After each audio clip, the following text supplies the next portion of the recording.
Order, order. The adjournment has been moved, Mr Morgan, so over to you. Stephen Morgan.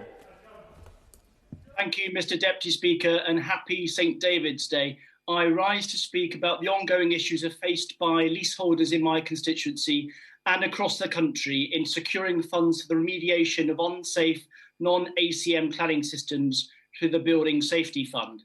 I'm pleased to have secured this debate on this important issue today, which continues to cause great distress to leaseholders in my constituency. I'm aware that many members would like to make contributions on this issue, but will be unable to do so because of the virtual format. I will, however, endeavour to cover a number of points that would like to have been raised by those members, and I hope the Minister will be generous with his time to allow others concerned by this important issue to place their points on record. Uncovered by the tragedy of Grenfell now 3.5 years ago, the process of remediating unsafe cladding on high-rise buildings has unfortunately become a lengthy and complex saga. I want to focus specifically today on the experience of leaseholders in non-ACM clad buildings in my constituency. I want to highlight the ongoing difficulties faced by building owners and residents in accessing the Building Safety Fund. There are still fundamental questions about its scale and administration. I also want to discuss buildings below 18 metres and encourage the government to address the flawed building regulation system the ongoing cladding scandal has exposed. And most urgently, however, this is a safety issue. Through no fault of their own, residents find themselves in potentially unsafe homes and vulnerable to huge costs which may still be covered by the government funding. It's these residents, constituents in my city and across the country, I would like the Minister to provide assurance to this evening.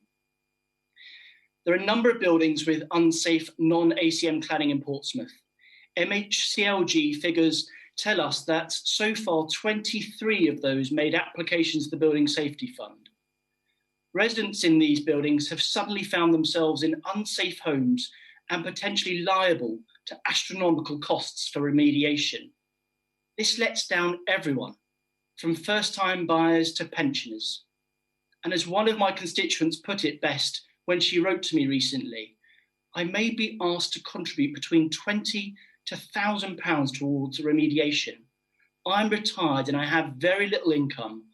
I will not be able to raise this sort of capital, and I'm very worried whether I'll lose my apartment. I did not cause this problem.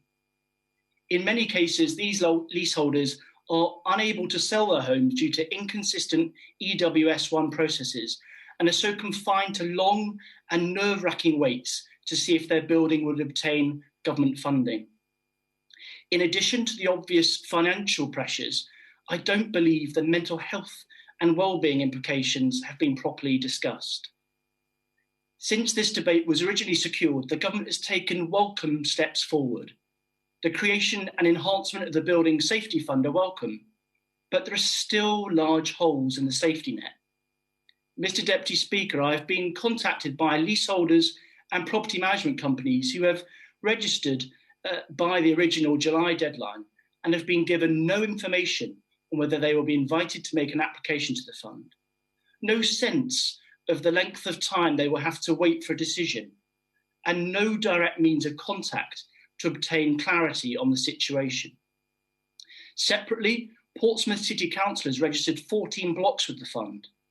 Government has rejected 11 of these so far, some on spurious grounds, such as that they are deemed to be non-critical location. Lord Greenhow recently suggested that there are around 1,700 non-ACM clad buildings in need of remediation work. But there has been no proper assessment of the number of buildings across the country that need work. The first come, first served nature of the fund means that applications will not be considered or prioritised based on risk. And there is no hard deadline for the completion of works. Progressing remediation work on unsafe cladding systems must be an urgent priority if we are to avoid the catastrophes following the Grenfell Tower fire. It's therefore disappointing the administration of the fund itself is preventing vital safety work from commencing and stopping leaseholders from moving on with their lives. In the meantime, they have found themselves liable for yet more temporary safety measures, such as the 24-hour waking watch. While the government has now established a welcome relief fund to cover the costs of this, progress on remediation has been painstaking. Mr. Deputy Speaker, health and safety must be the priority, and ministers should focus on the rapid dispersal of funds in the immediacy, while pursuing developers and recovery costs while possible. I wrote to Lord Greenhall summarising these issues on the 8th of December, but disappointingly have received no response, despite efforts to follow up. I would therefore be grateful if the Minister would provide whether he will make regular updates on the processing of applications through the Building Safety Fund, how the distribution of funds is being prioritised, and what steps he will take to speed up payments. Mr. Deputy Speaker, the prospectus for the Building Safety Fund also states that buildings under 18 metres in height will not be covered. This was of little comfort to those that are in the buildings in my constituency affected. The loan scheme recently introduced by government will relieve residents from having to pay a lump sum up front, but ultimately it still leaves them liable to pay to fix an issue they did not create and will likely mean they will still struggle to sell. The government has drawn an arbitrary distinction on this issue, which presents a piecemeal approach to make these buildings safe. If cladding is unsafe, it's surely unsafe regardless of the height of the building it sits on. And the Building Safety Fund should therefore apply to buildings of any height. The Housing Minister recently suggested data was being collected on buildings between 11 and 18 metres high, and I'd therefore ask him to update us on the progress of that work, whether this includes the buildings in my constituency, and whether he plans to extend the fund to cover these buildings. Mr. Deputy Speaker, last week this House considered amendments from the other place on the fire safety bill. The government had an opportunity to back Labour's amendments that would have absolved leaseholders to the burdensome costs and set things right for the future by placing robust requirements on building owners and managers to implement recommendations from Phase 1 of the Grenfell inquiry. Yet the government voted against both. So we've now reached the absurd situation where this government has voted against implementing the recommendations of its own review, which it promised to accept. The Building Safety Fund bill, which does include long overdue reforms to the wider sector, is still without a date for first reading. So that brings me to my final point. Residents and building owners find themselves in these situations because of systematic failure of regulation stretching back decades. These buildings were constructed with materials that were approved at the time. There is now little incentive for anyone in the long chain of those involved, from contractors to regulators to building owners, to take responsibility for sorting this important issue, because it now comes with a hefty price tag. Some developers have now tacitly accepted the need for a levy, and they are to be commended, but it's not a holistic solution. Since the tragedy of Grenfell, successive governments have irresponsibly been slow to tackle this issue. Residents' groups, campaigners and members of this House have had to drag ministers kicking and screaming to take responsibility for protecting residents in high-rise blocks with all types of cladding. And we still aren't there. While recent and if overdue efforts made by this government to fail to provide funding is now welcome, we are yet to see an unequivocal commitment to removing costs from leaseholders, dispersing available funds as quickly as possible and recovering them from industry at a later date.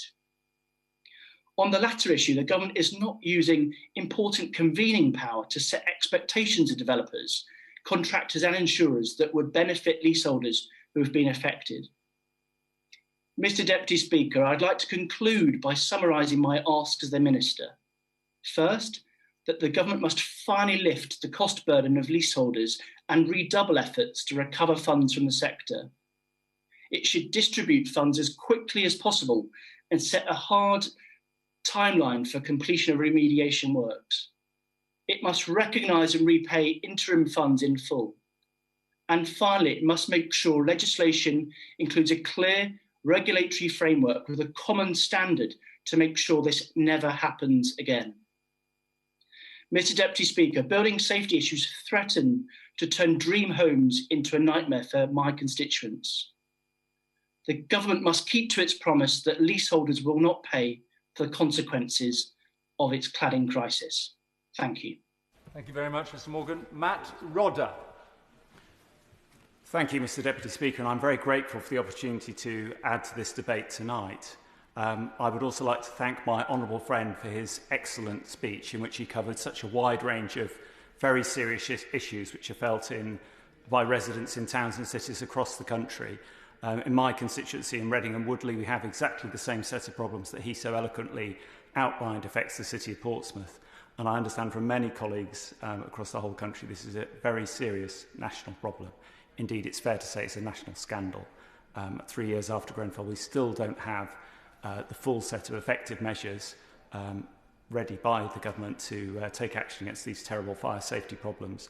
I would like to briefly thank the Minister for the work that the government is doing on some of the taller buildings, but I would like to take this opportunity to point out one or two issues that are very serious which remain. I don't want to repeat all the points made by my honourable friend, but if I may, I would like to address one or two key points which particularly affect local people in Reading and Woodley. As many people will know, we have a growing town. We're not a city, but we are a large town, and we have many taller buildings in our town centre, and that is only likely to increase over time as greater development happens in the Thames Valley.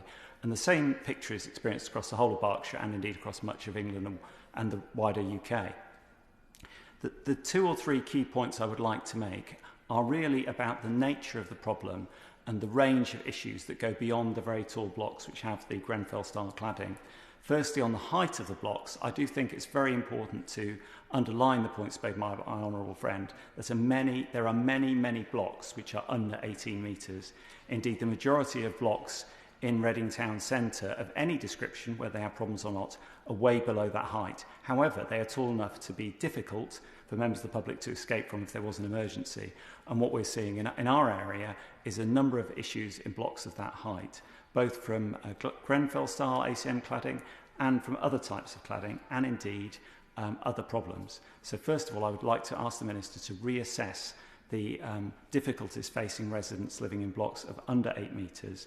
They are being offered a loan, which is, as my honourable friend said, some assistance. However, many of these residents do not have large financial resources. This is still a very significant imposition on them, and it may take them many years to pay off the loan. And they are in this position through no fault of their own, undergoing a huge amount of stress, a great deal of anxiety because of the cladding and other issues in their blocks. And as my honourable friend quite rightly pointed out, many are people who would like to sell but are unable to because they cannot get the right certification. The second point I would like to very briefly make is that in my experience this issue goes beyond the very serious one of cladding into a range of other fire safety and building quality issues. There are what appear to be, from the outside, some beautiful blocks in Reading next to the River Kennet. There's one which has a beautiful white exterior, modernist appearance. However, the sad reality for residents there is that compartmentalisation in that building is not up to standard. And if there was a fire, it would be extremely dangerous for them. So issues like compartmentalisation, proper quality of firewalls, whether it's both in the original building or through changes made by builders subsequently, which haven't been perhaps made in the way they should be. There's serious issues about fire spread within buildings. There's also concern about fire safety doors. I've had, and this is in the case of a resident living in a suburb, I've had an elderly gentleman who lives in sheltered accommodation come to me with very serious concerns about the need to replace a fire door on the front of his property in a low-rise block. He did that only to then be told, actually, because of confusion around the quality of the replacement spec needed, that he had to replace it with a further one. And as a pensioner, he was faced with an enormous bill of something like £2,000 for a new door. That's the kind of thing we're talking about, both the very serious issue of cladding, but also doors, compartmentalisation, and a range of other issues. And I would ask the Minister to look again at the challenges we face with the large number of lower-rise blocks. He obviously knows about the fire in Barking only too well, and the other fire, I think it was in Bolton, where lower-rise blocks faced very dangerous fires. and also to look at the issue of compartmentalisation and other subsequent and additional fire safety problems. I'd like to thank Mr Deputy Speaker again for the opportunity to speak in this debate at somewhat short notice. I do very much appreciate that, and I'd like to wish him a happy St David's Day. I'm afraid I can't say that in Welsh, but I hope he appreciates it. And I would also like to ask the Minister if he might be able to reply on those points. Thank you. Thank you very much. Minister.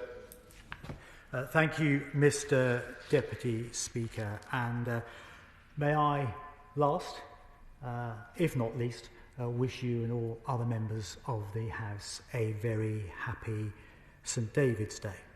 I'm grateful to the Honourable Member for Portsmouth South for bringing this important topic to the House today, and also to the Honourable Gentleman, the Member for Reading East, for the very eloquent and passionate way that he spoke on behalf of his constituents. And if I may say, Mr Deputy Speaker, I should like to thank other members of the House who are not here this evening, but such members as my honourable friends, the member for Kensington and the member for Ipswich, both of whom have spoken up championing their constituents, something that all members of Parliament do and should do on this issue. Mr Deputy Speaker, building safety is a matter of great significance to residents, not just in the Honourable Gentleman Portsmouth South's constituency, but across the country. The government's aim has always been to protect residents in high-rise blocks of flats without imposing burdensome costs on leaseholders. And as members are aware, last month the government announced a clear 5-point plan that will remove unsafe cladding, provide certainty for leaseholders, and ensure that industry takes the responsibility that it should take for its past mistakes. And crucially, Mr Deputy Speaker, our plan also brings us one step closer to creating a world-class building safety regime. Integral to its success is finishing the job of removing unsafe cladding. As I have a little bit of time, Mr Deputy Speaker, perhaps it's helpful if I set out some context and remind the House of where we have come from. Following the tragedy, the terrible tragedy of the Grenfell fire, the expert advice that the government received identified aluminium composite cladding, ACM, the type found on the tower, as one that poses the most severe safety risk on high-rise residential buildings. And that's why the government committed £600 million to accelerate the removal and replacement of unsafe ACM cladding on high-rise residential buildings, and that work is now nearing completion. Almost 95% of all high-rise buildings identified at the beginning of last year with ACM cladding have now been remediated or have their workers on site and the works underway. However, we recognise then, and we recognise now, that other forms of unsafe cladding, while less dangerous than ACM, should never have been allowed to be used in the construction of high-rise buildings. And this, we saw, would obviously need to be remediated too. And while many building owners, as the Honourable Gentleman, the member for Portsmouth South, has pointed out, whilst many of them have acted to make these buildings safe, Barratt is one example of a developer that's done so, there are many others, some owners and developers have not. Put simply, Mr Deputy Speaker, too many building owners and managing agents in the private sector have been slow in getting remediation work started. And that's why we introduced the £1 billion Building Safety Fund to remediate high-rise residential buildings with unsafe non-ACM cladding as soon as possible, and to shield leaseholders from the costs associated with these works. Additionally, As the House knows, last month my right honourable friend, the Secretary of State, announced a further £3.5 billion in additional funding for the removal and replacement of unsafe cladding on high-rise residential buildings over 18 metres, or approximately 6 storeys in England.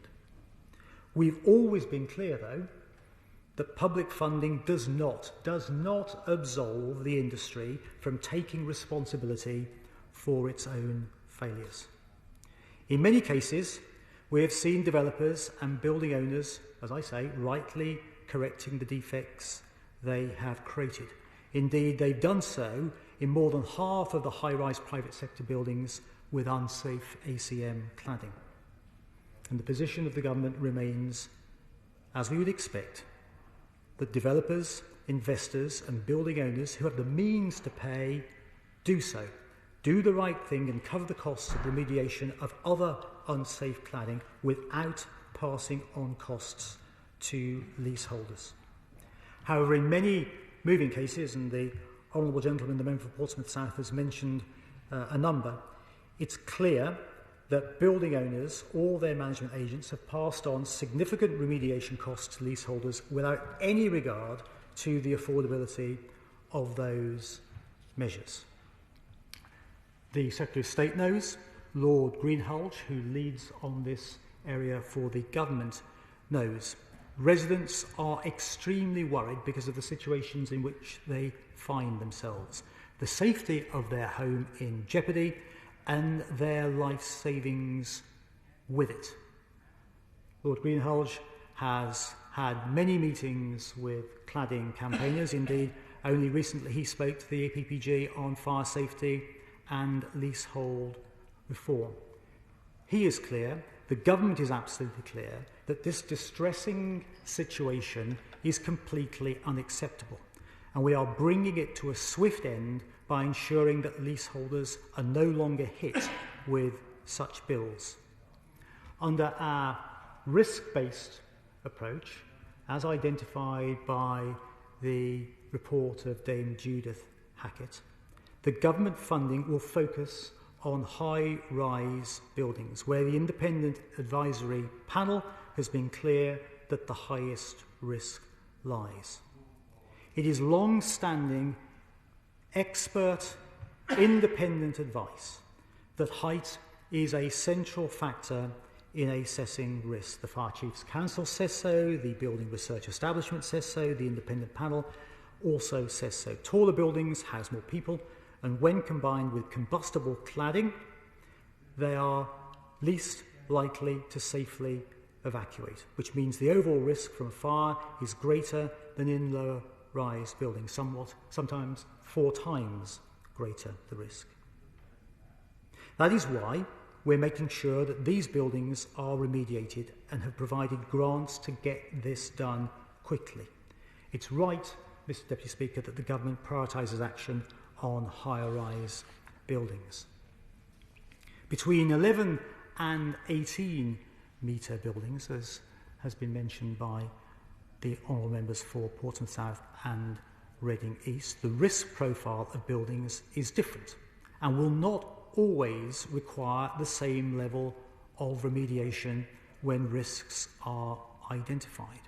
Although these buildings do not carry the same inherent risk as buildings over 18 metres, we want to make sure that these residents are also given peace of mind and financial certainty. And that's why we've said that leaseholders in buildings between 11 and 18 metres will therefore be able to access a generous, long-term, low-interest, government-backed finance scheme for the removal of dangerous cladding. That finance scheme will not affect their credit rating. It will not follow them round for life. If they sell their property, it will remain with the property. It will not be an addition, as it were, to their mortgage. It will be effectively a safety charge on the building.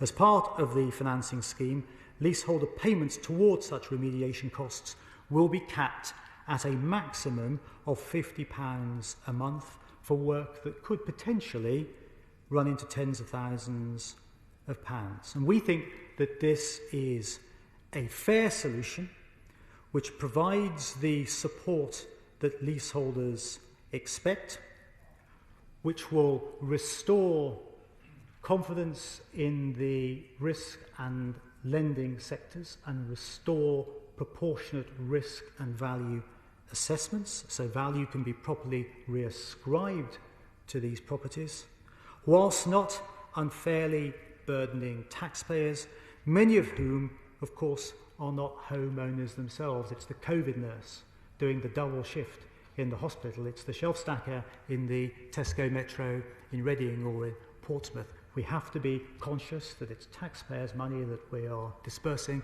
and we must be careful and sensible with it. As the Secretary of State laid out in his statement to the House, the government will ensure that the largest property owners also make a fair contribution to this remediation programme. A developer levy will be introduced and targeted at developers seeking permission to develop certain high-rise buildings in England. Industry must take collective responsibility for the historical building safety defects they created, and our levy will help to ensure that they do. We will also introduce a new tax for British residential property developments to make sure that the largest property developers make a fair contribution towards remediation too. And taken together, these measures will raise at least £2 billion over the next 10 years, fixing unsafe buildings and ensuring that those with the broadest shoulders bear the greatest burden. Our plan unequivocally makes homes safer and frees those who did the right thing, saving for years to get onto the property ladder to enjoy the homes in which they have invested so much. We're continuing to work at pace to make sure these schemes protect leaseholders, prioritising affordability, transparency and empowerment, whilst accelerating remediation. The Honourable Gentleman, the member, I think, for Reading East, asked how we would ensure that those perhaps on lower incomes are protected when they have to pay up to £50 a month. We're alive to the challenges that some people may face, and that's why we need, when we publish the mechanism for the financing scheme, to strike the right balance between longevity of payments and affordability of those payments. The Honourable Gentleman, the member for Portsmouth South, asked some specific questions about the Building Safety Fund. Perhaps I could spend a moment or two, Mr Deputy Speaker, advising the House on it. The House will know that we've allocated £1 billion during this financial year for the Building Safety Fund, designed specifically to remediate high-rise buildings of unsafe, non-ACM cladding. Almost 900 decisions have now been made, and over 500 registered buildings are now proceeding with a full application. And so far, nearly £160 million has been allocated for use. But the House will know, I've mentioned it myself at the dispatch box previously, as has my right honourable friend, the Secretary of State, that despite our clear requirements of building owners of the Building Safety Fund, all too many were unable to properly complete the application process so that the government could properly assess the eligibility of those applications. Some 2,820 registrations to the fund were made, and over 1,000 did not provide such supporting information, such as the height of the building that was applicable, such as the template lease agreements that apply. I think in some cases in Portsmouth, EWS1 forms were submitted suggesting that no remediation was necessary. We have worked closely with the building owners and their agents to redress this challenge. We have extended the time frame for application to the end of June this year. I'm confident that the money will be allocated, that the works must begin by September this year, and that this fund, taken together the £3.5 billion that we've also made available to the remediation of high-rise properties with unsafe cladding will ensure that the work is done effectively, and those people can live safely and surely in their homes once again.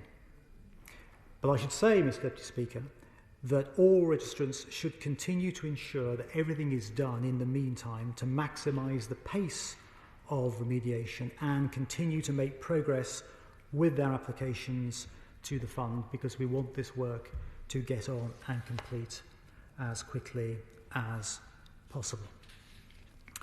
The Honourable Gentleman also mentioned the interim measures that we have put in place. I should remind him that one of the reasons why we've introduced the Waking Watch Fund of £30 million to support those high-rise properties which have a waking watch, where costs are being passed on by owners to their leaseholders. The reason why we have introduced this fund is to make sure that those in the greatest need are supported. But the best way to end waking watches is to get on and remediate those buildings. And that is the message that we press time and time again on building owners and their agents, and I'm sure the Honourable Gentleman will be doing exactly the same thing. Mr. Deputy Speaker, ultimately, all these measures are to ensure that the remediation of unsafe buildings happens as soon as possible, whilst protecting leaseholders from unfair, unaffordable costs. As I say, we are making good progress with remediation. It's due to the pressure that we have exerted and the enforcement action that we have taken. The joint inspection team, which we have supported and funded, has helped local authorities and fire and rescue services around the country undertake a number of enforcement actions where building owners have been fined or named and shamed.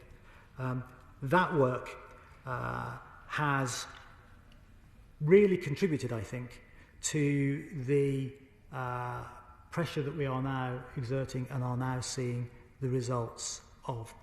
We're continuing to advance eligible applications to the Building Safety Fund to the next stage so that we can finish the remaining remediation works, and we're doing that as quickly as we can.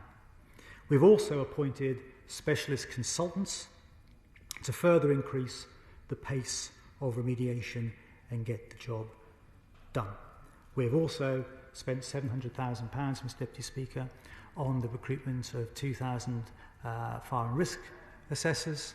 100 are being trained and put into the field each month to ensure that proper fire and risk assessments can be made of buildings, to ensure that a proper cost to remediate them can be associated with them, and therefore work can begin. Our plan means that building owners, developers and management agents take responsibility for fixing the problems that they created. And the fire safety bill we've introduced will strengthen enforcement action in cases where they do not. We debated the fire safety bill and its remaining provisions last week. The House will know the reason why we're unable to accept the amendments tabled by my honourable friends, the members for Southampton, Itchen and Stevenage. Their intent was good and decent and honourable, but the amendment, if added to the bill, would not have provided sufficient regulatory underpinning to the bill to protect the government and the taxpayer from court action, potential court action by landlords and freeholders, and that would have stopped the progress of the bill had the amendment been carried. So I hope the House will understand why the amendments, though well-intentioned, were so defective that the government could not accept them. We'll soon be bringing forward our Building Safety Bill to Parliament, which is a once-in-a-generation change to the building safety regime. It will help place even greater accountability on those responsible for these buildings so that no resident is asked to fix a problem they didn't cause at a price they cannot afford. Mr. Deputy Speaker, we will fulfil our pledge to bring about a lasting change that we need so that confidence in our building safety regime is fully restored. Many of the challenges that we have spoken about today, and which the honourable gentleman opposite and colleagues behind me speak of so forcefully in today's debate and beyond it, have been allowed to build up over decades and by successive governments. That is why we must tackle those failures once and for all, righting the wrongs of the past whilst delivering a fairer deal for taxpayers who have had to foot so much of the bill, and of course for leaseholders, because they have a right to expect and they deserve nothing less.